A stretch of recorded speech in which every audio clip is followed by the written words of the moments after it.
নমস্কার। আপনারা নিশ্চয় সুস্থ আছেন, ভালো আছেন।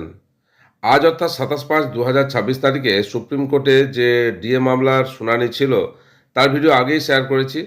এদিকে আরেকটা ভিডিও শেয়ার করেছিলাম যেখানে রাজ্য সরকারি পরিষদের পক্ষ থেকে উদ্যম মুখার্জি তিনি একটা আবেদন করেছিলেন যে যাতে এই শুনানি 1 মাস পিছিয়ে দেওয়া হয়, 28 দিন, 4 সপ্তাহ বা 28 দিন পেছিয়ে দেওয়া হয়। কেননা রাজ্য সরকার 4টি সংগঠনের সঙ্গে এই বকেয়া মহার্ঘ ভাতা নিয়ে আলোচনায় বসছেন।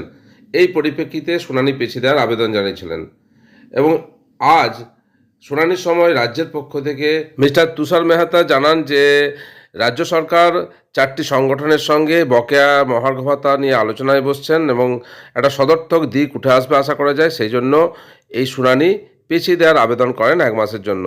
ইতিমধ্যে একটা ভিডিও শেয়ার করেছি যেখানে আমরা জানতাম যে মুখ্যমন্ত্রী 4 সংগঠনের সঙ্গে আলোচনায় বসবেন 30শে মে 2026, কিন্তু আজ একটা আমাদের লিখিত চিঠি রাজ্য সরকারের পক্ষ থেকে সামনে এসেছে, যা 4 সংগঠনকে আলাদা আলাদা করে পাঠানো হয়েছে, যেখানে বলা হয়েছে যে মুখ্যমন্ত্রী 1 জুন 2026 বিকেল 5টায় নবান্নের যে কনফারেন্স রুম সেখানে আলোচনায় বসবেন। অর্থাৎ 30শে মে নয়, 1 জুন লিখিতভাবে জানানো হলো আলোচনায় বসবেন সংগঠনের সঙ্গে।